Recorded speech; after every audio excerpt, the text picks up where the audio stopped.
Welcome to the Shoulder Strikes MMA podcast. You are now listening to the Hot Take Hot Box. Welcome to the Shoulder Strikes MMA podcast. You are now listening to the Hot Take Hot Box. Ladies and gentlemen, it's time for the Shoulder Strikes MMA podcast, brought to you by the Hot Take Hot Box. My name is Matt McSweeney. I am joined by the Ty Capone, here to talk about UFC 302 from Newark, New Jersey.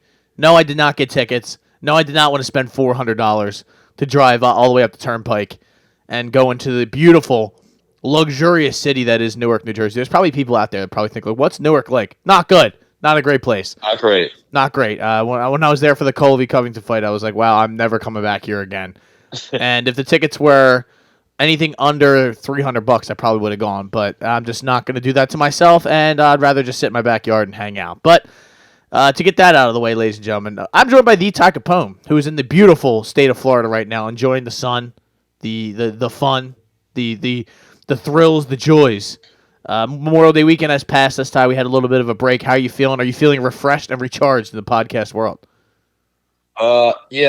Yeah, a little bit. We haven't done this in a little bit. It's so hot. It's 95 out. Oh my God. It's going to be like 95 all day. It seems like it's not going to go down really.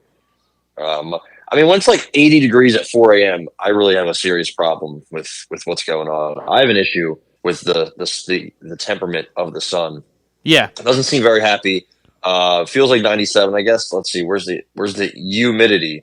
I don't know. It's not on here. Okay. So it's just fucking hot, man. It's just too hot, very hot, and extra hot. So I definitely want to get the fuck out of here for like a week or something like that. So maybe I'll head to the West Coast. Stay tuned. Or you could always come up to meet your old friend Matt, and we could watch a UFC card. You know, that was I had fun doing that. I had a great time the last Sam time will be you were there. up here. Yeah, Sam, walking around. We you know, if it's actually nice out, we could go outside and actually watch it outside as opposed to. It was, what was it? Yep. You come up March. It was a little brisk. A little brisk time. But nothing wrong with that. Ty, we have a few fight announcements that we have to talk about first. Before we get into UFC 302, we're going to talk about every fight on the card from top to bottom. Picks, predictions, bets, give you all the information, every little tidbit that you should need to know before you go and make your wagers. Ty, we have a main event set for August 3rd. They're going back to Abu Dhabi. This is one hell of a card. It seems like when they go to the Middle East, they really try to go all out. We have one coming up, which that card's it's good, but this one, it seems like, got the better end of what's going on here. Umar Nurmagomedov, 17-0, is going to go face Corey Sandhagen in a battle of 135ers, which probably the result will lead to whoever is going to fight for the title next. That's quite a matchup to just be.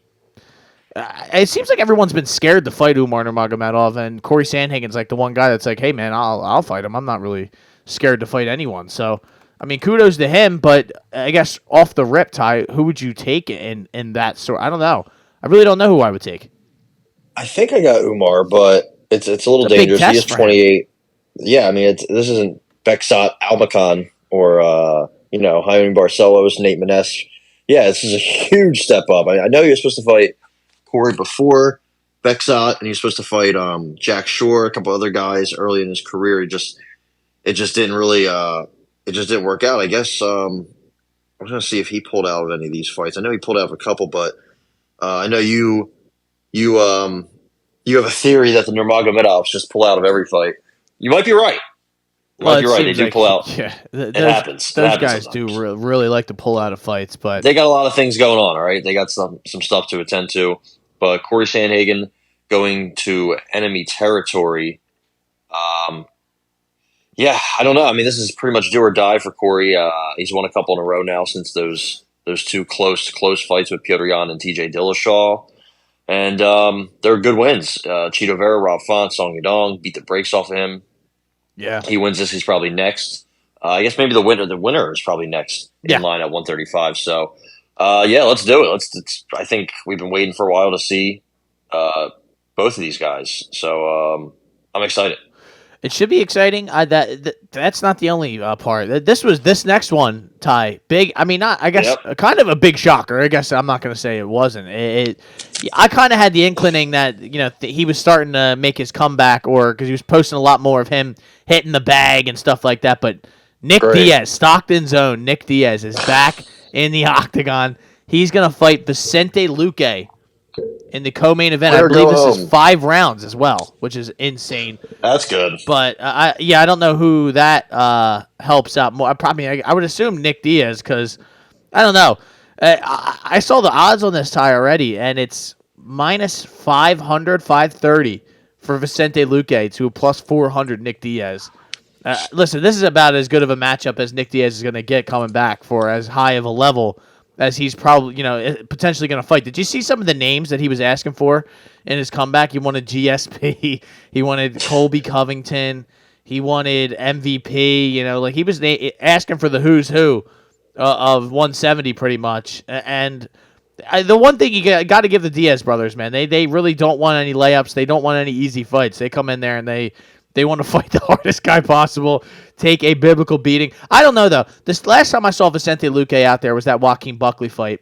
It seemed like Luque is kind of really radically fading career-wise. He has not looked good of recent, and I think he won that RDA fight before that, but even then he didn't look great, and RDA has kind of shown you what he is at this point in his career, but it's going to be awesome by the time he actually, if this fight truly stays at 170, and he truly comes in good shape, I will be fascinated. I was fascinated when he fought Robbie Lawler, and he wasn't in good shape. It's a kind of a spectacle viewing this for me. This would be.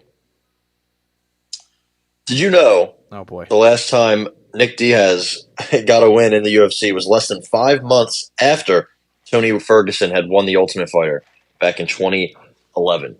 So it's been a while. And it was BJ Penn. And that was the beginning of BJ Penn's 7-fight losing streak. So, or 11 if you count the 4 fights in the parking lot that he also lost. So, my God. it's been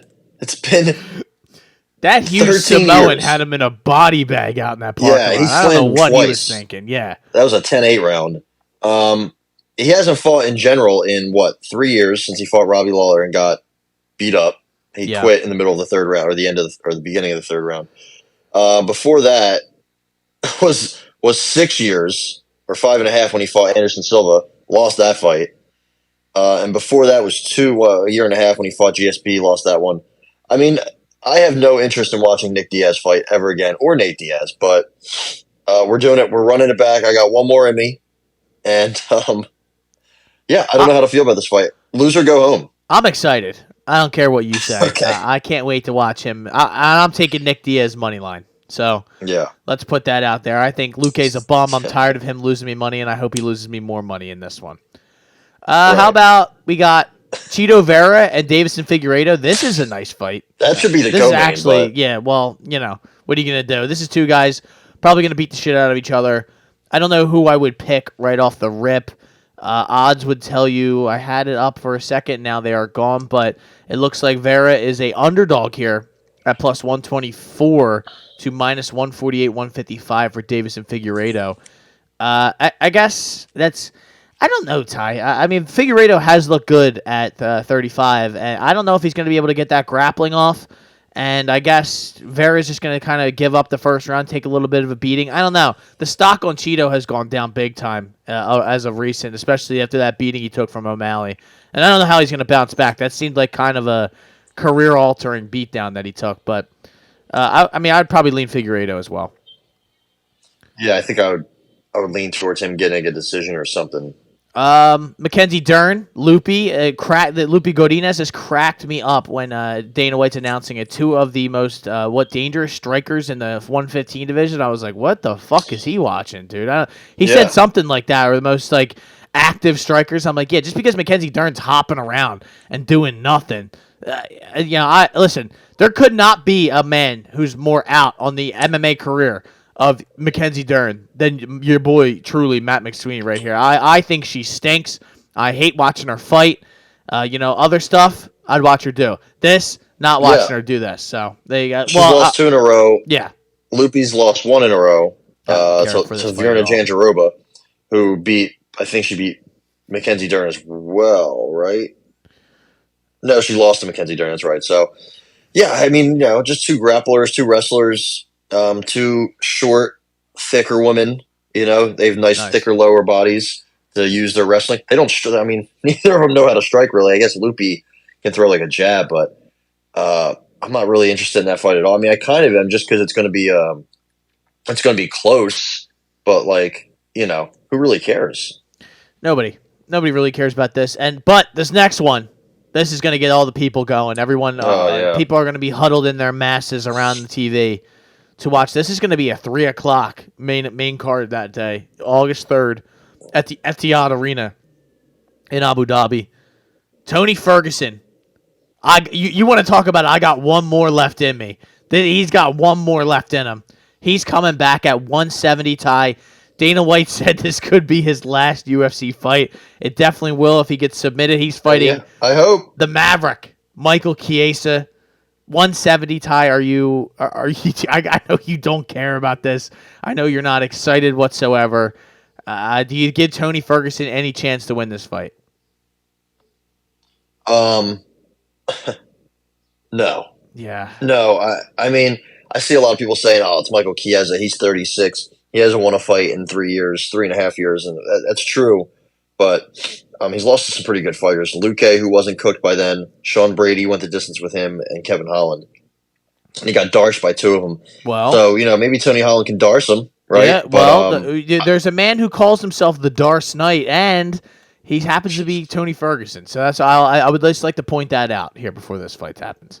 Yeah. So I guess that's possible. Somebody's getting submitted. Is how I look at this. Another grappling fight, but it's probably going to be Tony in that case because his grappling has fallen off. His grappling has fallen off. Yeah, He is just fallen off. So he should be fighting Nick Diaz. That should be what we're doing here. But I guess who would you take? That makes too much sense. Oh man, I'll take Nick. I'll take Tony. All right. Well then, let's make this fight happen. Let's petition. Switch it up. Have Chiesa fight Vicente Luque, which nobody would want to watch that. Those guys can fight out in the parking lot. To this day, though, one of the funniest lines ever was Darren Till saying, "If you guys were fighting out in my garden, I would close the blinds." That is one of the funniest lines I've ever heard. Nobody cares about your fight. I'm just going to close the blinds. I'm going to go in the other room because I do not care at all. But there it is. That's UFC Abu Dhabi. We will have more, obviously, of a bigger breakdown when the day gets closer. It's kind of a nice little card, though. Nice afternoon card, especially August. It'll probably be a beautiful day out. You could sit, if you're off from work, whoever you are out there, you could sit by, have a couple of soda pops, maybe a couple Surfsides, depending on Surfside just came out. The new green teas, delicious.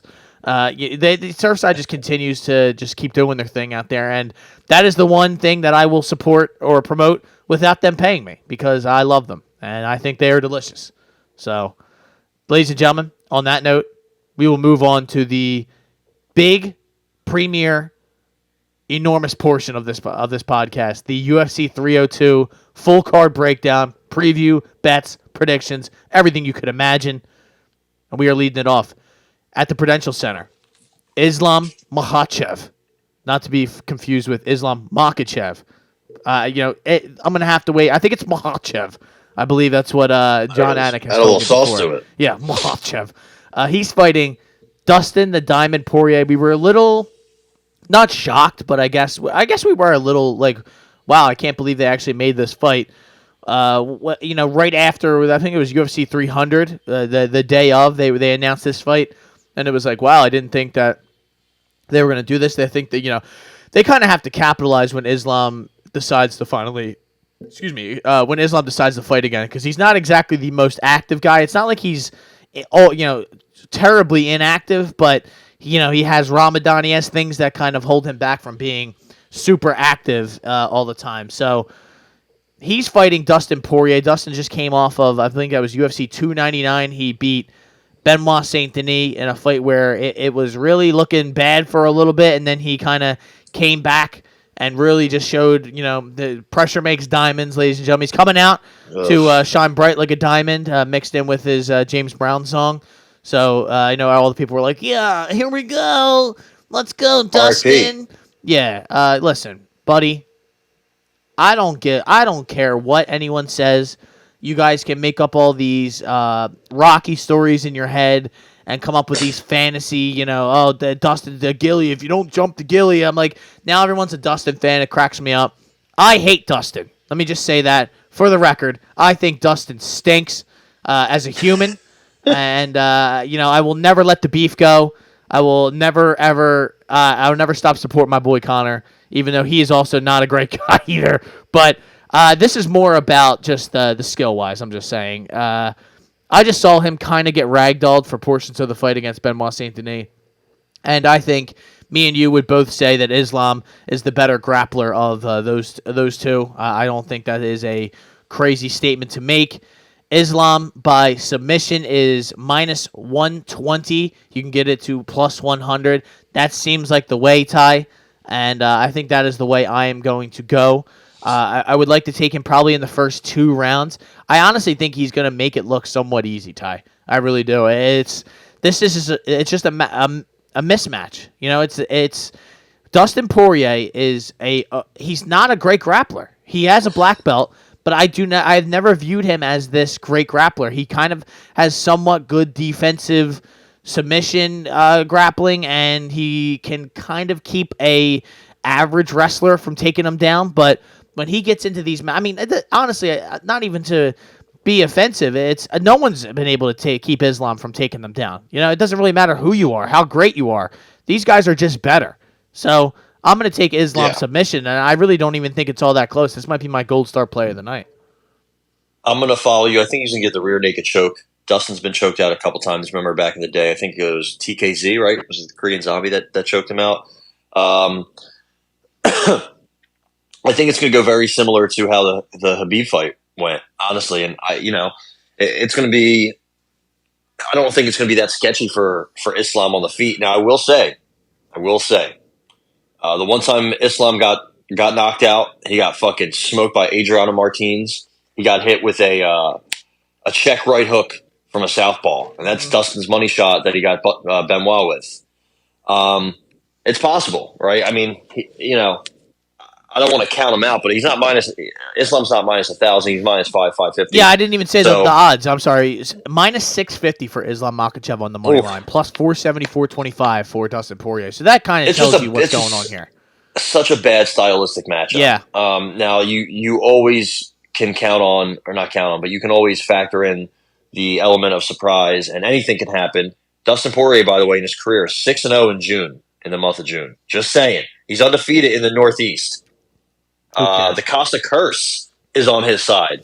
Paulo Costa, when he's on a card, the champion loses their belt all the time, or at least the main event. And he said, I don't believe in that because I lost to Adesanya. Yeah. I was cracking up when he said that. He's like, what the fuck? It didn't work for me. What's up with that, man? Which is fair. Also, Paulo Costa rivaled 50 Cent in one of the worst first pitches I've ever seen it ever the other day. I think it was at the Mets game too, so that was bad. Islam might have stack on his left shin. That could be a thing. I don't think that's going to matter. Dirty scruff balls. It might. The arena is on Lafayette Street. Oh, God. I don't know. What do you think? Now, I'm going to say Dustin's hinting at retirement. That's the biggest, ultimate red flag ever. Yeah. I think he is going to retire with this loss. Nobody's going to be upset at him. It's going to be in Jersey, in the States. There's going to be a lot of Dustin fans there. He's going to get a big ovation. They're going to give him a nice send-off. You're going to be fucking thrown up, turning the stream off. Yeah, no, but you're going to hear me in the backyard going, good riddance. Get him out of here. Get him out of here. Turn the stream off. Kick him out. But, yeah, I just think the Dagestani grueling style is going to, he's going to get dragged down, worn down, submitted round 2, round 3. I am eager to see how the fight starts, like the first round, what it does, and what how long they strike for. I think Islam's striking is good. Honestly, it's fine. Obviously, I don't think he wants to box with Dustin, but he's got powerful kicks. He's a big, powerful guy. But yeah, maybe he doesn't get him down right away, or maybe they're stalling against the cage, or maybe Dustin gets up, but eventually he's not going to get up. And I'm following you. I got Islam sub minus 120. So, the last time that Dustin was this big of an underdog was when he fought Khabib Nurmagomedov, and he was even was less than it was plus 315, 350 in that fight, where now he's plus 500, 425, which is wild. But that just goes to show you how times have kind of changed as the years have gone on. I agree. I couldn't agree with anything, with you more. It's really just a bad stylistic matchup for him. That grueling style, how they just wear on you. I think had Benoit had better gas tank for whatever reason, the staff, whatever it was, had he had a better gas tank, he would have got him out of there and wouldn't have made the mistakes that he made in that last fight. And I think Islam is not going to make those same sloppy mistakes or those sloppy takedowns and the sloppy get-ups. And Islam is a much better complete project than Benoit Saint Denis is. And I really think he's going to make this look easy. So there it is. Islam Makhachev submission for both of us, plus 100. And we move on to the co-main. Sean Strickland, your boy. I know you said this guy, you agree with a lot of his ideals and his morals. And I was like, oh, wow, really? That's shocking. But no, I'm just kidding. Ty could not hate a person more than he probably hates Sean Strickland. Paulo Costa. I know you could. I'm just saying. I guess a UFC fighter, because for a while we've been saying that we just don't like Sean Strickland. We think he's a dumb person, and we think Dude, the craziest thing, the other day I saw him say something about people's relationships with dogs, and I was like, you know what? I kind of agree. Somewhat agree that people put dogs on this, not a pedestal, but they value dog lives over human lives. I think I also might as well. I fucking love dogs. He was talking shit about people, dog owners, and then he's like, "Oh, here's my new puppy, my emotional support dog." I'm like, "What?" Yeah, you're like, how you figure, dude? You were just talking about people who have these emotional support dogs, and they need to be a man. You don't have any mental health issues. You need to be a man. And he's like, "Here's my emotional support puppy," and I'm like, "Is this serious? Is this what we're doing?" Him and Nina Marie drama, her annoying. I could not stand her. Anyone more than her. I'm telling you, I have. Those interviews pop up on my thing, and I'm on the reels, and they get maybe 3 seconds out of me before I'm like, I've watched a few of them in the past where I'm like, do people? I don't understand though.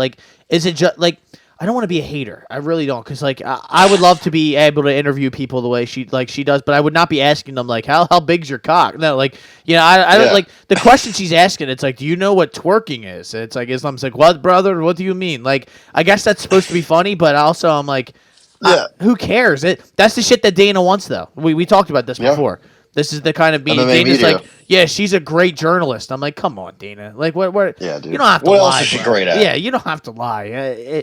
She does have a great personality. It seems funny. It's just not for me. I don't know if there's people out there who love that shit. It's just not for me. I don't find any of that shit funny. And yeah, I'm good. Yeah, and honestly, though, before people think just because she's a woman, I hate the schmo too. For the record, hate the schmo. Yeah, he also sucks. He sucks Most too. of the media in general sucks. Yeah.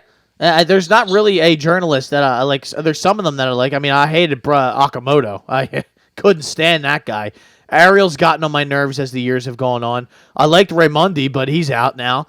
Luke Thomas has grown on me. I know he's always been your boy, but he does independent stuff. Yeah, he's not. He knows how gross the media is and whatnot. So. They're all kind of gross. Paulo Costa's plus 210, 200 in this one, minus 250 for Sean Strickland. This is a 5-round, 5-minute fight.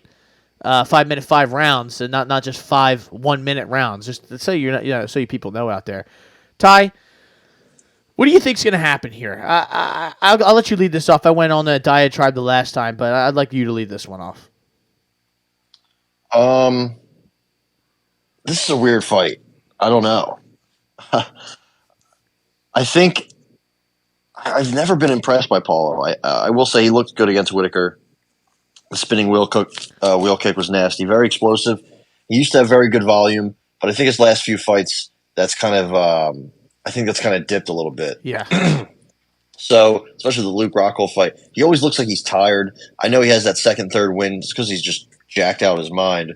I always forget that he lost that Whitaker fight. It was a close one, but he just folded at the end, kind of in that third round. Just folded, yeah, completely folded. It's not like it was against Yoel and Vettori, where he's throwing all that volume. I just I think Strickland has this. Also, it being 5 rounds, I don't think that matters. I think it's going to go the distance regardless how many rounds there are. These two are just going to kind of stay on the outside.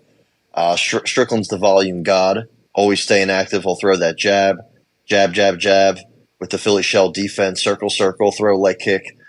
That's pretty much it, until he feels like you're slowing down. Then he'll pick up the pace, even though he kind of got outpaced by Dricus in his last fight. He took too many rounds off in that one, I think. Like there was a couple both rounds of them do kind away. they both do similar things that I do and don't like. So I don't really, to be honest, I don't have that much interest in this fight. I think it's going to go 5 rounds. I think it's going to be a boring-ish, maybe not completely boring because they're big guys throwing some leather, but I'm not too interested in it. It's not going to really go to the ground. I think Polo's going to try some kicks that are going to look cool, but they're not going to land. But maybe they will. I mean, Strickland's been knocked out with a wheel kick before by Elijah Zaleski, who's also on this card. So maybe Polo can do that. But I don't know, man. I'm going to go Strickland decision. I think that's just a safe play. I'm not going to bet it, but I thought I would have more interest in this. I've just never really been a Paulo Costa guy in the ring. Same with Sean Strickland in the ring. You used to always talk about wanting to kill somebody and killing everybody and being this, savage. I'm like, bro, you're just all you do is get decisions. The only guy you haven't decisioned recently was a Boost, and that was just a complete mismatch of a fight that shouldn't have even happened. Besides that, the only other guy he's knocked out in recent memory was, I think, Brendan Allen. And Brendan Allen wasn't ready for that fight either. No. So, I'm not too interested. I do think he's going to outpace him. I wonder if it does go to the grappling, if it does go to the ground. I think Paulo would be able to get takedowns. He just doesn't go for many at all, really. He's only taken down 2 guys, I think, Rockhold and Vettori. So other than that, he's just going to try to strike, and he has a negative striking ratio. I think Sean's going to pepper him and just win a decision. Do you think he could not? I mean, obviously he could, but do you think there's really any realistic possibility that Costa could knock him out? That's the only way I see him really winning this fight is kind of maybe finding his chin something on big. Some miracle, check not that they're the same, but like in the same way that Pereira did, where he just kind of finds that powerful inside check hook and kind of rocks his world. Maybe, but I honestly could see this fight playing out a lot. Like you kind of made mention of, and it reminded me of Uriah Hall. Remember when he fought Uriah Hall, and it was really one of the most boring fights where he kind of just bounced around the outside. Uriah didn't throw all that much. He kept trying to get close, but Strickland was weary of the power and knew what was coming back his way and kind of kept circling the outside, took him down. Everyone, did some things here and there, but he didn't really want to engage in any extended firefights, which I think would be smart to do in this fight. I agree with you. I think I'm gonna take it on the card. Strickland decision plus 190. It just seems like that's the way that this is gonna play out. Do you know who did finish Uriah Hall though? Paulo Costa. So.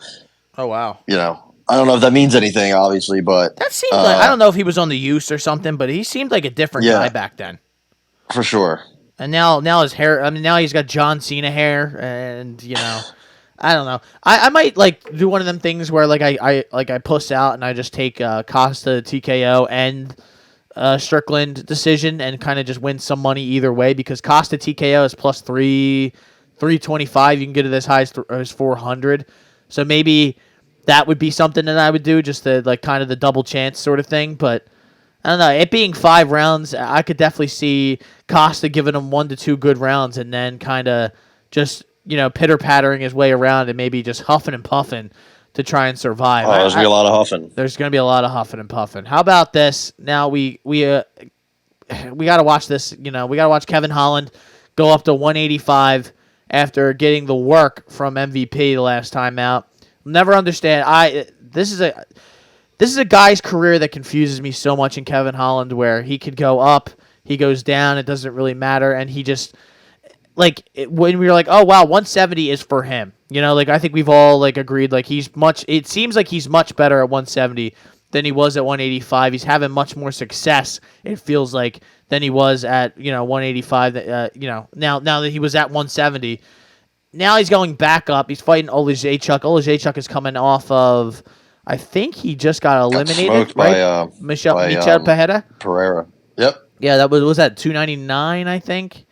Yeah, I always remember the location I'm at when these things happen. Same card as MVP and yes. So Kevin Holland. So a quick turnaround for the Bull. Well, not a crazy quick, but quick enough. Holland is minus 300 here to Michael Olazechuk's plus 240, 235.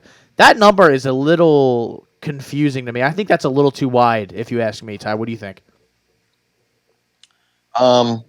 It could be. I just think matchup-wise, it's a good matchup. I don't think Olazechuk, I think he's prone to tapping out. I think he's hittable. He doesn't have a bad chin. I think his chin's fine. He's just very soft to the body.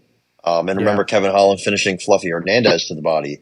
And Olazechuk, before Pereira choked him out, I think he hit him with a knee to the body or something like that. He hurt him to the body.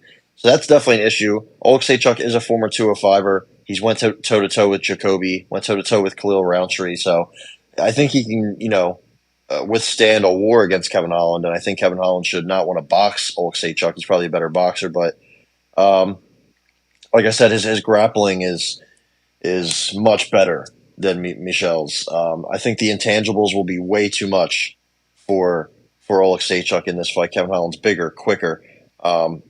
Maybe he doesn't necessarily hit harder, but I just think he's more explosive. He's been tapped 5 times in his career. I think it's going to be 6. I think it's pretty simple. The problem is Kevin Holland, he's a very smart guy. When you hear him talk outside the cage, he's very smart, but he just fights like an idiot. Yeah. He seems like sometimes he doesn't try, relies on his physical gifts. I'll never forgive him for that Darren Stewart fight. He just fucks around a lot, doesn't fight optimally whatsoever. But this is such a good matchup for him. I have to imagine if they get in any kind of grappling scenario, even if he doesn't, successfully take him down, because his takedowns, his takedown accuracy isn't good. He doesn't necessarily get a lot of takedowns. I know he did against Wonder Boy and a couple other guys, but I think this is a huge, huge chance for him to get another choke, maybe another Darce. He has a couple Darces. His last 2 submission wins have been by Darce over Chiesa and Means. I think Kevin Holland plus 250 by sub is a pretty good play. Are you taking it? Yep. All right. Holland submission. You can get it at plus 270 here on the card. How about that? Holland sub plus 270. Ty, I'm battling back and forth between just the inside the distance, which is minus 110, and Holland decision plus 310. Do you think that would be a insane bet? I know obviously you're on the other side, but do you think that that's crazy that this fight could maybe go to decision? Maybe he has trouble getting him down. I don't know if he. I don't know. Do you think that would be a bad bet necessarily? Well, no. I mean, his last fight went the distance. His last 2 fights have went the distance, and sandwiched in between. 85. Yeah, I mean, a lot of his fights don't go the distance is the thing, but there definitely have been a couple, and Achuk goes the distance much. So I don't think it was a bad bet. I just think it's one you just if it doesn't hit, you gotta just be like, damn, I probably shouldn't have bet on a fight to go the distance or somebody to win by decision in a fight where 2 guys don't really go the distance. The last time Olazechuk did was when he fought Dustin Jacoby. So yeah, I think this is a bit different, but why not? Yeah, that's what. You never know with Kevin Holland. That's the thing. I'm gonna bet the unknown here, and I'm trying to, try to throw in a curveball every once in a while to maybe hit on something big. It always is bad though. Like that, honestly, to me, there's nothing worse than betting decision and then watching a guy get knocked out in 15 seconds, and you're like, I'm a fucking moron. Even though, it's way better to watch a 15-minute fight having TKO, and then you're like, I should have took the other side. Yeah, like that's always the better feeling. But I'm gonna go Holland decision plus 310 just to have something going here. Oh man, I almost threw up on the mic. This, I think I gotta make the switch. This Dunkin' coffee, there's something about it that when I drink other coffee, I don't have this feeling. But this Dunkin' coffee, there's something it just makes me want to upchuck the entire time after I drink it. I don't know what's going on there. So Ty, quick segue. I don't know what the next fight is really. I don't know like the new bout order. They have not changed it here on the Tapology, but I am going to go off of what I think it's going to be, which is probably Randy Brown and Zaleski dos Santos. Is it true that Jalton Almeida and Alexander Romanov have been moved off the main card? I don't understand I think why. This would be Price Morono. Okay. Morono. So we'll do that. We'll do that then. We'll do Price, Nico Price, Alex Morono. It's. I don't understand why they did this to fuck me all up. They have a bout order and then they change it all of a sudden. Who knows? Nico Price is a plus 210, 200 underdog to Alex Morono's minus 250, 260 tie. Little confusing on that line, given the fact that didn't Nico Price send him into the shadow realm the last time they fought? Although that was a little bit ago, and lots of change. He's taken quite a few L's since then. Grappling L's and things of that nature. He got knocked out by Robbie Lawler, which that was a wild time to be alive. He got fucking clapped. Alex, what do you think though? Like, is Alex Morono completely cooked? Or are they like? I mean, I guess both of these guys are just completely cooked. I guess I should ask: is Nico Price completely cooked? I think Nico Price is pretty cooked. I mean, he's had multiple issues with his knees. I remember he had a couple surgeries on his ACL.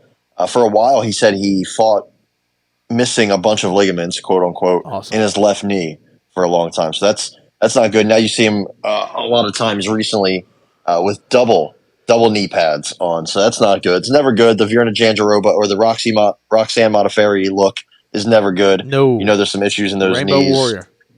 Yeah. So this seems like a big hammer spot for Alex Morono because I think he's kind of just he'll throw out the jab, he'll throw the leg kicks. He's a better minute winner. He's a better round winner. But the Court McGee fight was not great. His last fight, he won, but it was close. It was very close. And before that, Buckley smoked him. The Means fight was kind of close before he finished him. So even the Ponzinibbio fight, he was beating the shit out of him. And then he got finished in the third round. I just don't really trust Morono at all. I mean, I never really was a big Morono guy. I mean, he went on that winning streak where he knocked out a couple bums, and he won a couple decisions after getting. He still got dropped in some of these decisions. I don't know. Nico Price, I would take him in theory, but I definitely can't do it. I mean, like I said, I think he's just pretty much done. Yeah, he seems medium well at this point. Medium well is one way to put it. I mean, Robbie Lawler clapped his cheeks in 30 seconds. I mean, he hit him with the fucking uppercut from hell. He just folded. He just folded. Kind of like Machida when John Jones let go of him. He just folded. So that wasn't good.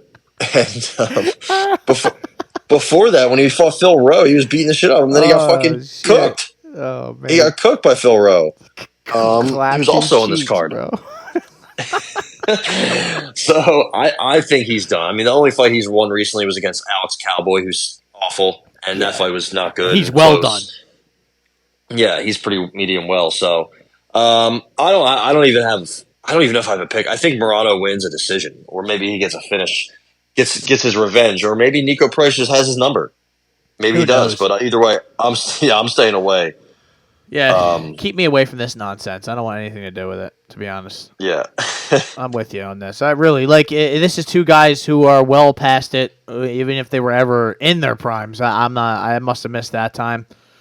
I don't want anything to do with it. So we shall keep it moving. How about Randy Brown, the Rude Boy, Eliezer Zaleski dos Santos.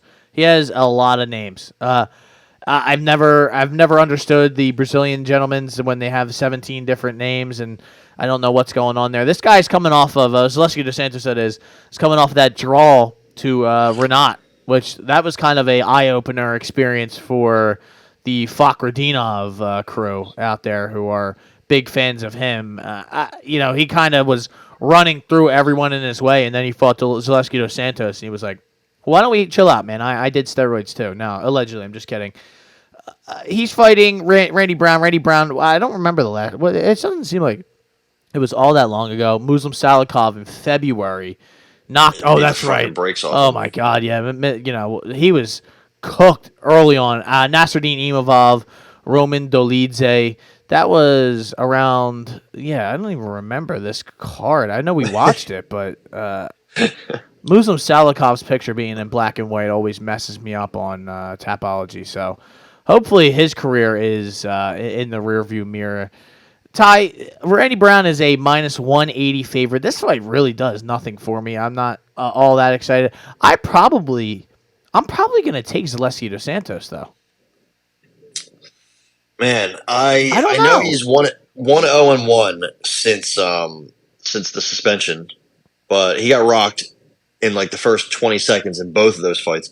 Renat dropped him, could have had him out of there, and Abubakar even hit him with a solid shot.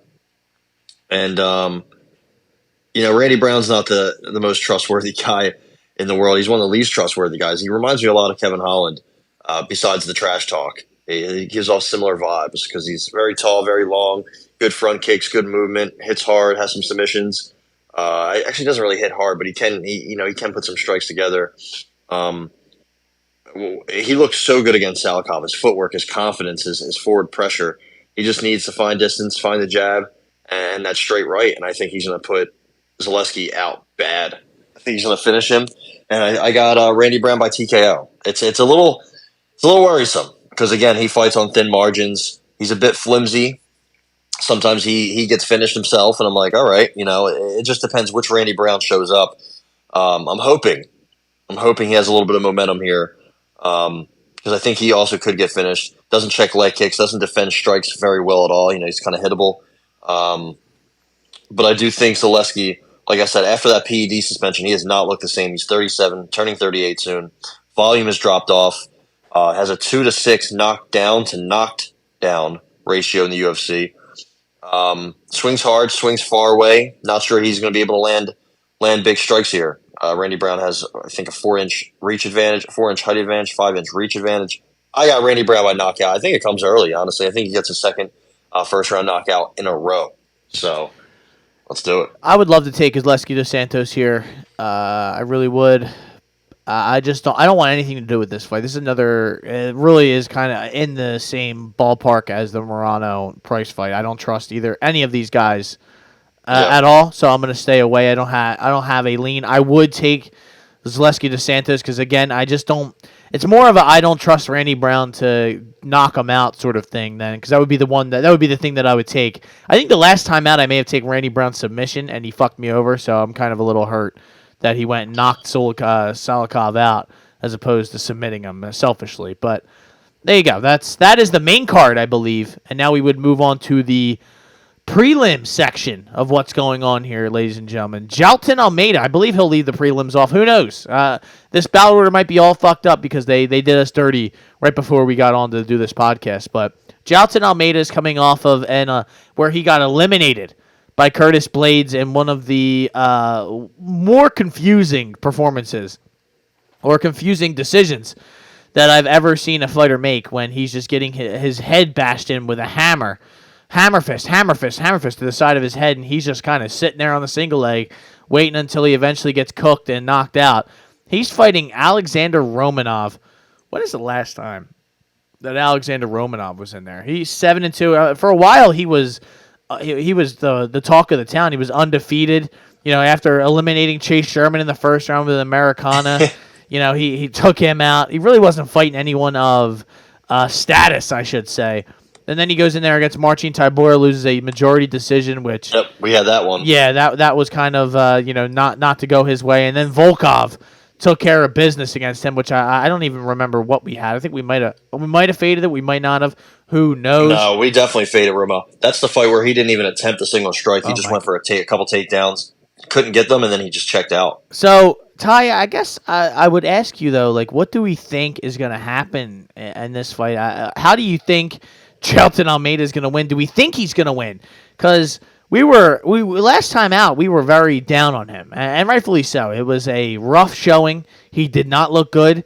He did in the first round, but then he kind of just was like, what are you doing in the second round?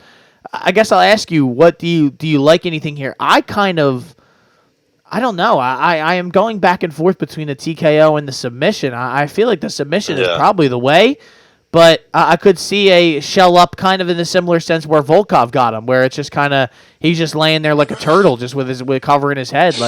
I think he's just going to get out grappled here, but I just don't know how Almeida, ultimately gets it done. Yeah, that's the problem.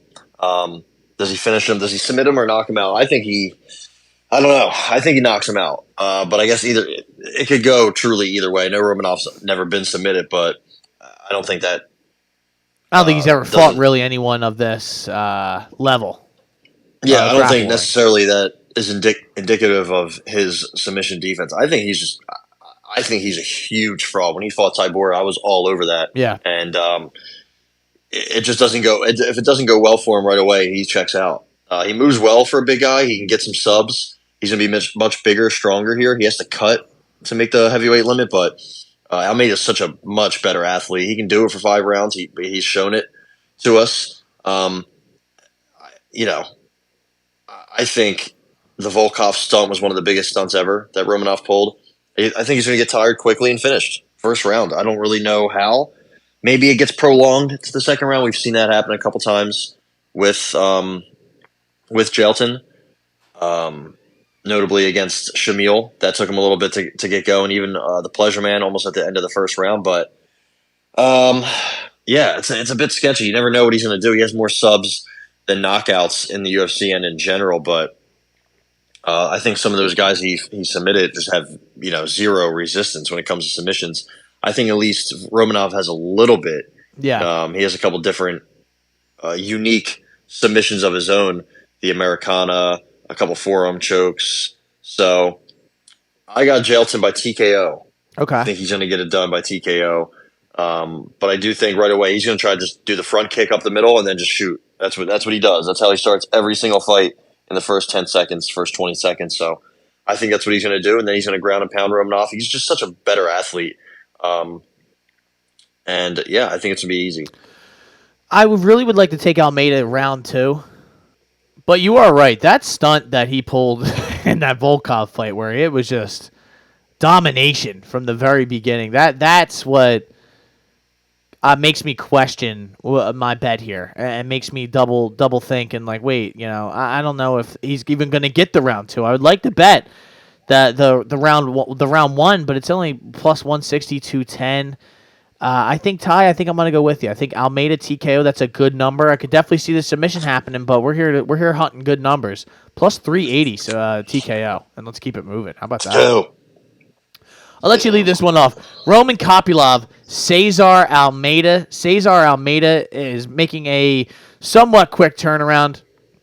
It was April, right? It was last month. He destroyed Dylan Budka, your boy. I know you were saying Dylan Budka was going to be the next one. He's called him Dylan Buddha. Yeah, well, the Buddha man. I don't know. There's all sorts of random languages popping up on my computer right now, so maybe I am getting hacked. Shout out to the hackers out there who are listening to this podcast. But Cesar Almeida, tell us a little bit about Mr. Cezinha. Cezinha. Well, he is one of the best. I think at one time he was the number 1 kickboxer in the world. And recently, I think a year-ish ago, he fought the number 1, I believe, kickboxer in the world, Donovan Wisa. And, obviously I don't know how kickboxing rules are and scoring. I thought he won. Just watching the fight, I thought he won, but he did not. Again, I have no idea how they judge and score over there at Glory. But he fought Wisa twice. He lost by majority decision and unanimous decision. And the one that just recently happened, again, I thought he won that one for sure. But what are you going to do? He's also beaten Alex Pereira. He fought him 3 times, and he's beat him once. All decisions, all close, good fights. He's just one of the best kickboxers in the world. I don't think it's a case where, it's like Roman Kopylov has fought a kickboxer before, but he fought Carl Roberson, where he got beat up and then submitted. Yeah. Very bad luck that was, but he has come a long way. I mean, he's on a heater, man. He's really hot right now. I know the loss to Fluffy looms large, but tough match. I mean, that's just a absolute brutal matchup for him. He's not going to have to worry about that here. But again, this is a different beast, man. I think Cesar Almeida has some of the best kickboxing, again, in the world, and I think it translates directly to MMA. Now, the little bit we saw from Cesar so far has not been, it hasn't been perfect, obviously, because he's fought some guys that are just going to, what was the guy's name? Lucas Fernando. Just held him up against the cage for like 5.5 minutes. They each had 5.5 minutes of control time. That fight sucked. And Dylan Budka just tried doing the same thing. until he got his the side of his head rearranged via elbows. So now we finally get to see Almeida against a true. This is a kickboxer versus kickboxer. I do like Kopilov's kicks to the head, to the leg, to the body, everything. Yeah. Sometimes he takes his time, takes a little bit, takes a round to get his reads, and usually doesn't get an early finish. So I think this one's going to be a prolonged fight. I think Kopilov probably has the obvious grappling advantage, but he doesn't use it. He might here. He'd be smart to mix it in a little bit. I think Almeida's probably naturally bigger. I know he's 36, but I think he's a young 36. If that makes sense. I will say MMA is just a much different sport. You can't clinch in kickboxing for whatever reason. There's bigger gloves. They fight in a ring, no elbows, etc. I will say also his takedown defense has improved since working in Vegas at Extreme Couture. I got Lucas Almeida here. I got Cesar Almeida here, money line. I think he wins this fight. I think it's going to be a very close, competitive kickboxing match. I think he's going to win the first round, and then it's going to come down it might just come down to the third or the second. Who knows? But I think it's going to be close.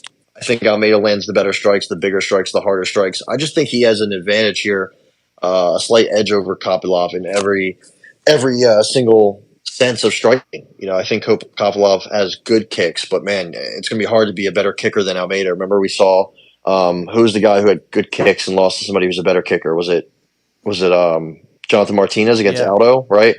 So I think that's probably going to be a factor. And again, training at Extreme Couture, I think he has improved a little bit. Almeida done. I don't think he reaches the heights that Alex Pereira reached, but I could see him making a little run here. I mean, he's a little older than I think. I think Alex is like 34 or 5-ish. Either way, he wins here. They're gonna fast track him. You know that, especially if he proves that he's legit.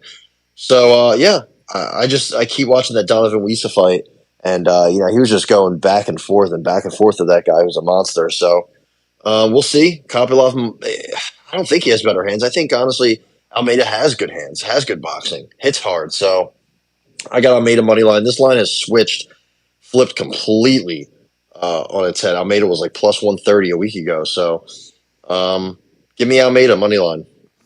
Almeida money line minus 125. That is you. We have two Almeida bets for both of us on this card. So back to back, baby. Minus 120. I am going to take Almeida TKO plus 260. I think this is a great matchup for him. Roman has not been TKO'd or finished in the UFC or in his MMA career.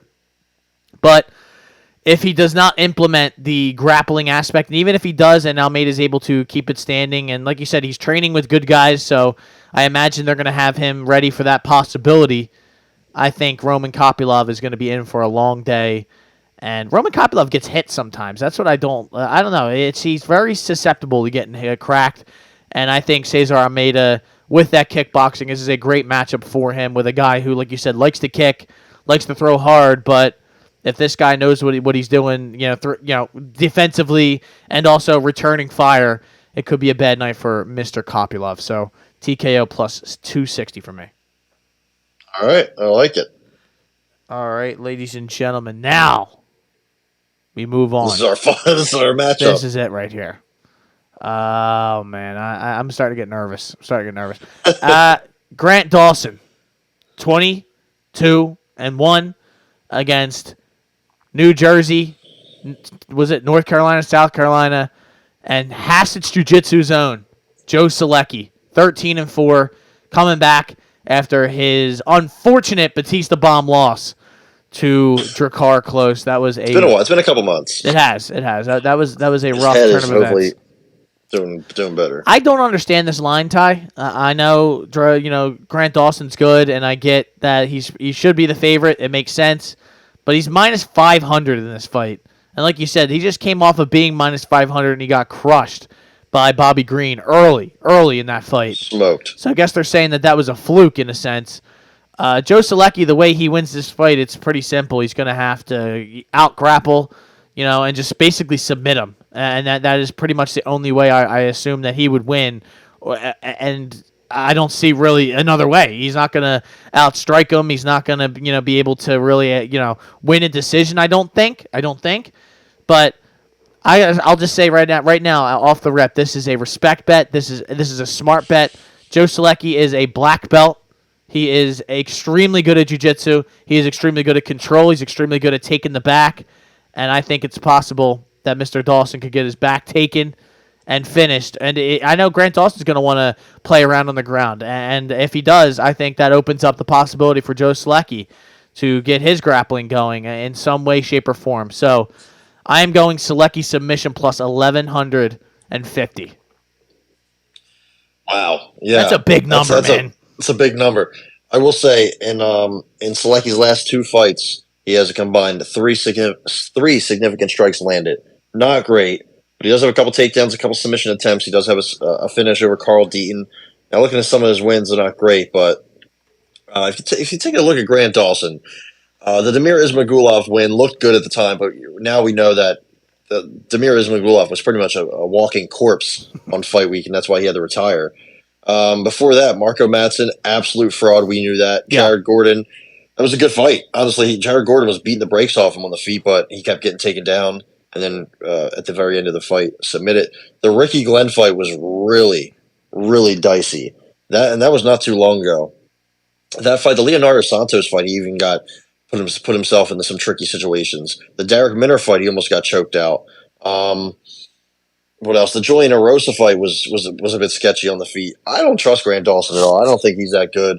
The problem with Solecki, he's very easy to rock and hurt and finish. I don't think he has a good chin. I don't think he's very durable, but he's a black belt, very opportunistic subs, goes to his back a bit too often, but I think Grant Dawson has done the same thing. I've seen him go to his back.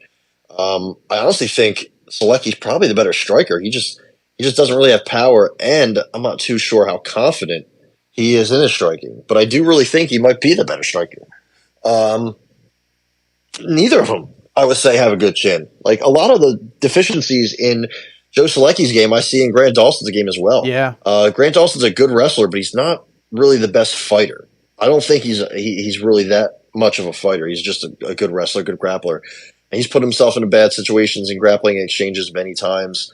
Again, he's looked very sketchy despite his record. I've never been a believer in him. Do you remember when he said he was Islam Makhachev's replacement? Do you remember that? No. Oh my God! I just got reminded of it the other day. I forgot who he beat, but he was like, "Islam Makhachev, you're the GOAT, but I'm your replacement." I was like, "Bro, what?" Oh boy. Yeah, give me a fucking break. That's not the answer, brother.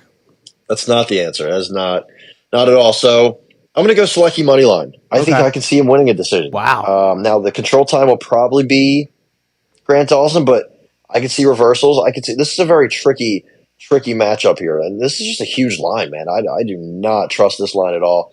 I think in my private life, I'm going to take a shot on Solecki's sub as well. I think that's a huge line. It's just, when a line comes up, you got to take it, just because it doesn't matter who he's going against. Craig Jones, it doesn't matter. Looking at Solecki's subs, it looks like they come in the second, first. So, yeah, I guess a lot of high variance in this fight. But let's rock with the Hassets guy, dude. Hell yeah! Represent the gang, the brand, the family. Hassets Jiu-Jitsu, Solecki sub plus 1,150. I don't think I've ever said a number that large on my card, but fuck it. This is a gross line. I don't understand it. And Dawson could still win. Maybe I'll be like, oh, wow, now it makes sense if he just smashes him through the fucking canvas. And I'm like, holy shit. Maybe Grant Dawson is him. But no. I like where we are, and I like your breakdown of it because it's true. A lot, like, you go and look, and you're like, yeah, he's not a great star. Well, neither is Grant Dawson. And, yeah, he doesn't take a shot well, but neither does Grant Dawson. You're like, you can go back and forth with that. And I just think if they're – Grant Dawson in his heart and at his core is a grappler, so he's eventually at some point going to go to that, and I think that opens it up for Joe Solecki, and Joe's going to push it too. So I'm excited for this fight. This is going to be a nice little matchup. Maybe a possibility we can make some bread here, Ty. How about that? Jake Matthews, the Celtic Warrior. Never understood that name. Against Phil Rowe. I'm sure it has some deep meaning where he's like, my grandpa. And it's like, why are you fucking Irish now? What happened there? He's fighting Phil Rowe. Philly Rowe. How about it, man? Coming out in his Michael Jordan shorts to get submitted in a grappling event. The Fresh Prince. What do we have odds-wise here? I believe... it was Craig Jones, at least. I know. I watch those grappling events, and I'm like, what am I doing? Minus 160 for Jake Matthews. Plus 135, 130 for Phil Rowe. Ty, this seems like a real nothing fight for me. This almost does nothing for me. I guess I would lean Jake Matthews, but then again, Jake Matthews is the kind of guy who you think you know him, and then all of a sudden he does something, and you're like, God damn it, bro! Like what is that? How did that happen? And I mean, he's gonna have Phil Rowe's gonna have an 8-inch reach advantage in this fight. So, is there anything really to bet? I mean, but he also, for the record, isn't good. So, like, what should we do here? I think we should stay away. I think that's what we should do. Agree. I have a tendency to take Phil Rowe money line as an upset here. I do like the dog possibility. His last two fights, his fights in general in the UFC. I mean, weak competition. Oh man, I forgot all about Edmund Shabazian's little brother. Good Lord, but he can be taken down. Phil Rowe. I mean, Jason Witt took him down 4 times before he fucking dusted him into the canvas. Nico Price was easily winning that fight before Phil Rowe knocked him out. The Magny fight was close. I know that's a wash, Magny, but I think Magny kind of does that to some people. It takes Phil Rowe round 1 usually never wins. Takes a round off. It usually takes him a little bit to get going. He will give up takedowns. Will give up control time. I think he actually probably could have won that Magny fight, but that's the problem with him. He won't just take a round or take a fight over. Yeah. I think he has solid boxing, solid power. He has a good straight right. I guess he is confident in his offensive grappling. He has experience against Gordon Ryan, Craig Jones. He has got a black belt from Julian Williams. But he's also been rocked in a lot of fights, almost every single fight dating back to the Contender Series fight. I think Shabazian's brother dropped him on the Contender Series. Insane. Almost got finished by Nico before that amazing comeback. The problem is now he's fighting Jake the Flake, is what I call him. Jake Matthews, boy. Very talented. He has KO power, BJJ black belt, has the experience. He's only 29, but I think the mental hasn't caught up with the physical yet. I don't know if it ever will. Yeah. The body language, the lack of assertiveness, just... Sometimes he looks like a killer, and sometimes he doesn't. I don't know what it is. Yeah. I don't know what it is. I've liked him. I mean, dude, he's been in the UFC since fucking 2014. We're fresh out of high school when he's in the UFC, and he's our age. He's a year older than us. That's insane. Insane. I remember when he fought James Vick and got smoked by James Vick, but I remember when he fought fucking Li Jiang Liang and beat the brakes off him all across the octagon. So I also remember when Anthony Rocco Martin, your boy, he said he was next up. I remember he choked him out. He got choked out by Rocco Martin. So I don't know what we're going to get from him. The Fiala win was good. I know we had that, but then he fights Semmelsberger and gets dropped almost, I think, in every round, at the end of every round. Darius Flowers, that win is meaningless to me. Darius Flowers is a regional guy and means nothing. And then the Michael Morales fight, it's a tough prospect. I don't think anybody really expected him to win. He did okay. He could have won at the end. At least I think, won a round. So I don't know. I want to take both guys. You know, if it was it should be like a pick 'em. I think it's a stay away. I think underdog or nothing. Pretty much dog or bust, dog or pass, I should say. The problem is I just don't really want to take Phil Rowe. I do like his striking, but I think he can get rocked. And Jake Matthews has power, but it could go the opposite way. Sure. I think Phil Rowe has a negative striking ratio. I think his takedown defense and accuracy are not that great. Yeah, I'm going to stay away. I'm going to go Jake Matthews decision, but Jake the Flake, you never know. Yeah, nothing on the card here for us. I think that's a fair assessment to just stay away. I'm glad I let you talk me out of this one because I was probably going to bet like TKO or some shit like that where I was going to instantly regret it once the fight happened and I'm like walking away from the TV going, fuck this bullshit. Why did I do this to myself? How about Mickey Gall? Yeah, New Jersey's own. Probably going to come out to The Sopranos and, hey, Mickey, you're so fine. All that nonsense. What's Mickey Gall's claim to fame? That's right, taking out Phil Brooks. CM Punk, for everyone out there who doesn't know who that is. beating Sage Northcutt and Mike Jackson. I know that's where you're going next. What a start to your career. I mean, you fight three guys who, I mean, the guy you fought before you got to the UFC, Ron Templeton, whoever that poor guy was, 0-1. So the first three guys of your career are combined at what? Or I guess Mike Jackson technically has a couple wins, right? 2 wins over 55-year-old Pat Miletich and Dean Barry via eye gouge, who, your boy, we haven't seen your boy Dean Barry in a long time, so I wonder what's going on there. Ty, I'll never forget the day when he got matched up with Pete Rodriguez, and I was like, "This is it. I should have sold my car that day and fucking fired in a way." He got fucking smoked. And that was so good. That was perfect. We need more of that. He did beat Pat Miletich, though. He did beat Pat Miletich. He was losing to Pat Miletich, which is the fucking sad part. Pat Miletich couldn't get off his stool. He's like, yo, where are my grandkids at? I think I'm having a fucking aneurysm. And they're like, well, you lose. Technically, Mike Jackson wins. The friend of Sean Shelby. Is that Mick Maynard? Or I think it's Sean Shelby, the nerdy-looking guy. That's his friend. He got in the UFC. I think Mike Jackson was a professional photographer before he got his chance. So Mickey Gall, I mean, funny enough, he went through Ron Templeton, Mike Jackson, CM Punk. Then he gets Sage Northcutt, who, isn't shit also. That guy got his face broken in 35 pieces by Cosmo Alessandre. But at the time, anyway, it was a decent step up. Then he gets Randy Brown, and you're like, Jesus Christ, that's a big difference. He somehow goes the distance. Yeah. Then he fights Diego Sanchez. Oh man, I forgot he beat Salim Touhari. Who the fuck is George Sullivan? Who the fuck is that guy? He might have fought. Oh my god, the silencer. Yeah, who the fuck is this guy? So if you look at all of his wins, Mickey Gall, they're over probably the worst fighters, at least in the bottom 50 worst fighters ever. Jordan Williams is definitely one of the worst fighters ever in the UFC too. But Salim Touhari, I remember that guy. I was like, yo, where did we find this fella?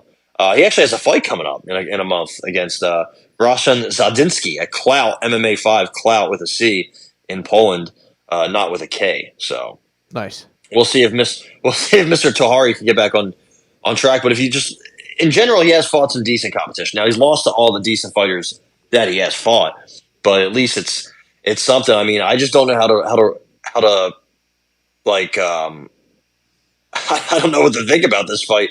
We got Mickey Gall. We don't know anything about him really. I mean, he's improved a little bit, but he's not athletic enough. He's got the solid jiu-jitsu, but that's pretty much it. I saw somebody say he had elite jiu-jitsu. I'm like, no. Damian Maia has elite jiu-jitsu. This guy does not have elite jiu-jitsu. I feel like the UFC didn't even want to re-sign him, but they're only bringing him back because it's in his hometown. Yeah. So there's that, and then you got Basile Hafez. And I don't want to overrate him just because he was competitive against JDM.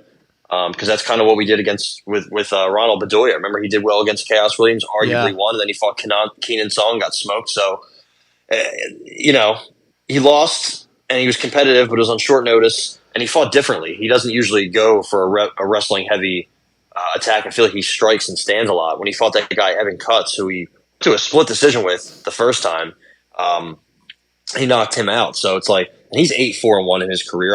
The one draw came against Jeremiah Wells back in the day, so that's good. But he's lost decisions to these guys. He lost to a split to this guy Evan Cutts. He won a split against Anthony Ivy, who I legitimately thought he was next up. I don't know what I was smoking. The Aquaman. Actually, since that 5-fight losing streak, he's won 6 in a row. So maybe Anthony Ivy's next. He finally found it. He found it. I knew it. So I don't even know what we have here with Basile Hafez. I kind of want to take him and just smash Mickey Gall, and I think maybe he will, but I have no idea. I'm going to stay away. I think Mickey Gall loses regardless. I think Hafez probably wins a decision, maybe, but he doesn't have the best gas tank in the world. I think he's much more physical. Should probably be able to get some takedowns, but maybe he gets put into a choke. Yeah. I don't know. His striking is still average. I think he lands with power a lot, but not the best striker in the world. He did beat Mickey Gall in a grappling match 9 years ago. Sure.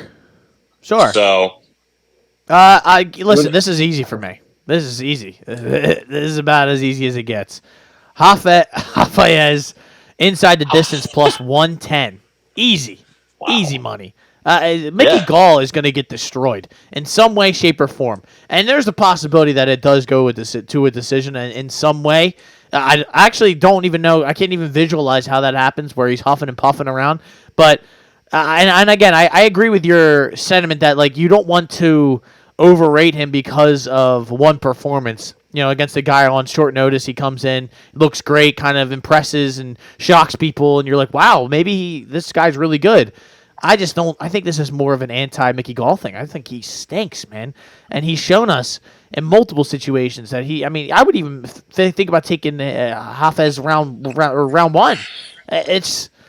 This is easy for me. Give me Basile inside the distance plus 110. They got BB. Let's keep it moving. How about Jocelyn Edwards, 13-5. Eileen Perez. Ty's next up. You want to talk about next up. You think Eileen Perez is next up to be fighting the likes of Paige Van Zandt and Elle Brook over in the Misfits card. Minus 185, 180 for Eileen Perez. Jocelyn Edwards plus 150. Anytime Jocelyn Edwards pops on the TV, it's usually a go get a snack part of the night. But or go grab another beer or just do anything but watch her fight. Else. I mean, she just lost to Nora Cornholio, and that's never a good night. I mean, how many times has she missed weight? It's lot. Bad, split decisions, decision monster. At least Eileen Perez sometimes brings some excitement to these fights, and like you said, I mean, maybe she'll start during the fight or after the fight. Maybe things start happening. She starts twerking stuff like that. Ty, do you care about this at all? Do you have a pick? Are you gonna take anything? I don't think. Maybe Perez wins by decision plus 110. I don't trust any of this though, so I probably won't stay away. Yeah. I don't know either. I mean, I've never been a fan of Jocelyn Edwards. She has that kickboxing game, but it's very awkward. I mean, if it stays standing, she's definitely going to outstrike Eileen Perez. Eileen Perez doesn't really have striking at all. Even like when she fought Pudilova, it got sketchy at the end there. Yeah. Her striking sloppy. Sometimes her grappling is sloppy due to her cardio just not being that good. She's a lot smaller than Jocelyn Edwards. Again, I think Jocelyn can win if she keeps it standing and stays in that weird kickboxing game. She even got a couple takedowns against Nora in her last fight, but she got reversed multiple times. She got controlled. She gets controlled a lot by bad fighters. Also got outstruck by Nora. I mean, maybe she in theory, you'd think she'd be able to sprawl and brawl here and just kind of just stay away, keep a low base. You don't have to worry about strikes coming. Just worry about takedowns and get her away from you. But I mean, I don't think you can trust her. Really? I don't think you trust. I mean, Jocelyn Edwards could have lost to Ji-Yeon Kim. Probably should have lost to Lucy Pudilova. And Yanan, she want to fuck with the Woo. She could have lost all this. Dude, she got smoked by Jessica Rose Clark. The fuck is wrong with you? She got smoked by Jessica Rose Clark and Carol Hosa. Carol Hosa is the best fighter she's fought, but still, I mean, Jessica Rose Clark 30-27 you. That's not good. No. I mean, if that happens to you, you got to reconsider a lot of things. You got to go on an ayahuasca retreat or something right off the highway of L.A. with Theo Vaughn. So, Eileen Perez, again, at least she has the relentless takedowns. I mean, she only takes you down at 50% clip. But when she fought Ashley Evans Smith, that's somebody that you should fight. You fight somebody like that, you got to take him down 10 times. She took her down 10 times. So at least we kind of know what her game plan is. At least we kind of know what we're getting from her. I think Eileen Perez decision is probably an easy play. So I'm going to do it. I'm going to take it. I'm going to take. Is it Fiona? Fiona, right? That's her nickname. I don't love that. I think Fiona wasn't a good looking woman. I don't think so. Eileen Perez was until she became an ogre. Right. So. It's I guess beauty is in the eye of the beholder. I would say. So Eileen Perez decision. There you go. Fiona plus 110, and Ty. We have reached that time of the podcast. One more fight for all the marbles. Un más. Porque años. I just made that up. I don't even think that's a word. Andre Lima. Because years. Mitch Raposo. A guy who I have held near and dear to my heart. He was on the Contender Series, on the Ultimate Fighter. Since I started watching the Ultimate Fighter, he was one of the guys. I'm like, oh wow, he might be good. He got cooked by Ludwig Chalanon, so I was like, oh, maybe he's that not guy. ready. And then Jake Hadley came out and submitted him, and I was like, oh wow, no, maybe not. And then he came out, he won 4 in a row on the regional scene, Cage Titans. Yep. He was running through them people, and then it's like, hey, he's back. And, maybe he'll get a layup here. Nah, he's fighting Andre Lima. This guy looks like a sick fuck, man. You look at his Tapology picture. He looks terrifying. When's the last time we saw him in there? It wasn't that long ago. It doesn't feel like when he got bit. Oh, my God, that's right. Igor. So who was, I need you to tell me this fella's name. Who was Andre Lima supposed to fight before this? Can you tell me his name? Holy shit. No, I'm not even going to try him. Niem Jargal, Tumen Dembele. What is that? Tumen Dembele. What even is that? I mean, Art of Knockout. Oh my God. We need him in the octagon, regardless. Dude. He'll be there. He won the road to UFC. I'm sure there's visa issues, but Niem Jargal, Tumen Dembele. That's a tough name to say, man. We need Joe Martinez for that one. Mongolian. But Mongolian names are tougher than Polish names, I think. They just add on things. Could you imagine if Bruce had to say that name here? Niem Jargal. All right, fight fans. At any time Joe Martinez is out there, it's time to go take a nap. But go ahead. What were you going to say? On. The guys that Mitch Raposo beat on the regional scene were just, tomato cans. Absolute Publix tomato cans that were on sale, BOGO. And well, it's nice that he's finishing these guys, but again, went to the 4th round with fucking Justin Valentine, whoever that guy is. Guy's 4-3. Literally just grapples. He does grappling events. Went to the 2nd round with Flavio Carvalho. Went to the 3rd round with Jay Violin, who's 3-5. Bad motherfucker, his nickname is, with an asterisk on the U. So, and he's 49. Okay. So, I'm not sure what we're doing here. Andre Lima is going to... Wait. He fought a 49-year-old? Yeah, I guess he wasn't 49 at the time. I guess at the time he was 47. So, that's better. That's better, yeah. So I think Mascote, he was doing well in the Igor Severino fight. He got taken down a couple times, but he got right back up. He has a black belt. He has very good striking, a lot of swag. And when he walks in that cage, when he's walking in the ring, man, you think you're fucked. Switches stances often, goes to the body, nasty leg kicks, super physical, super athletic, and again, has that black belt in his back pocket. His get-up game's good. I just think he's going to walk Mitch Raposo down here and wear him down. And, how do I think he gets it done? I think he knocks him out. Yeah. Yeah, he doesn't have any submissions. He doesn't care about submissions. He wants to come out and he wants to end your brother. I'm not sure why he's rushing, but Andre Lima Medov is going to win. He's going to beat, I think, the brakes off of Mr. Raposo, who still looking for that dub. Yeah. Still looking for that first dub, but Andre Lima TKO plus 185. Let's send it in. I'm with you, Ty.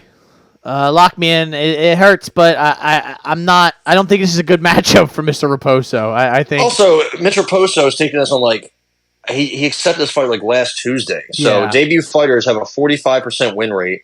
When they're on less than 30-day notice, 33% win rate. So I can't imagine it's much higher when you filter that into 15-day notice. He's just too small. He's 5'5", 64-inch reach advantage or reach. I think he's just too small to compete at this level. If there was 115, he could drop down and compete there. But and this is his first real fight since that Hadley fight, which was a couple years ago. Yeah, he's gonna get. He was a high school state champ wrestler, but he doesn't look for when he takes you down, he just looks to control you. Andre Lima is not going to let that shit happen, man. He's gonna smoke him. I think he's gonna fuck him up. I think Moscato knocks him out. Shout out to that flavor of wine. Take a sip of wine. Yeah, take a sip of wine and put his ass to sleep. There it is, ladies and gentlemen. UFC 302 from Newark, New Jersey. We have 1, 2, 3, 4, 5, 6, 7, 8, 9 picks on the card for me. 1, 2, 3, 4, 5, 6, 7, 8 picks on the card for Mr. Capone over there. There you go, ladies and gentlemen. Do we have any boxing on the weekend? I know you were talking about Raymond Ford or something along those lines. Our boy from Camden. Yeah, he's gonna be taking part in this 5v5 Matchroom versus Queensberry card. I believe Matchroom is Deontay Wilder, Philip Hergovich, Ray Ford. I think they're hurt. No, they have Dubois. I think they have Dubois. Bivol. Emma Williams, the one that looks just like Kevin Holland, and Craig Richards. And then at Queensberry is Willie Hutchinson, Hamza Shiraz, Nick Ball. I think they have Philip Hergovich, and then Zilay Zhang. And then you have, Dimitri Bivol is in the co-main event against Malik Zanad, who's a pretty decent fighter, but I mean, they could have found much worse to take this on like late notice. He doesn't have a lot of knockouts. He's from like Libya, but he fights out of Malta, so nice. he's all over the world. Yeah, Bivol's going to fucking kill him. I just watched Bivol fight the highlights when he fought Zurdo Ramirez, who I was big on. He beat the brakes off of Zurdo. Beats the brakes off of everybody. So, Deontay Wilder, big fight for him against Big Bang Zhang. So I guess there's like it's like a tournament. Like they get points for each win. 2 points for a stoppage, 1 for a decision, and I guess the captains, it's double points. Hamza Shiraz is the captain for Queensberry, and I think Wilder is the captain for the other one, Matchroom. Yeah, so it's kind of weird. It's very weird, actually. It's a weird, but it's good matchups. I mean, Ray Ford's fighting Nick Ball. Nick Ball's undefeated, fighting out of Liverpool.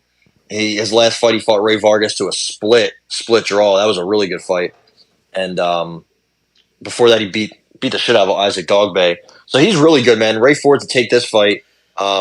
Ray Ford's last fight, he fought Kolmatov, and he was losing that fight, and then knocked him out with like 7 seconds left in the 12th. So I love Nick. I love Ray Ford. Only 25, fighting out of Camden. Got to represent Camden, baby.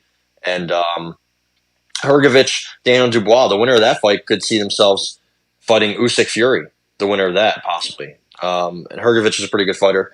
This is huge for Wilder. I mean, his last fight was an absolute joke, coming off of the ayahuasca retreat when he lost to Joseph Parker. So maybe he can find something. How many people are going on ayahuasca retreat? a lot of them. But it doesn't seem to be working necessarily for the fighters anyway.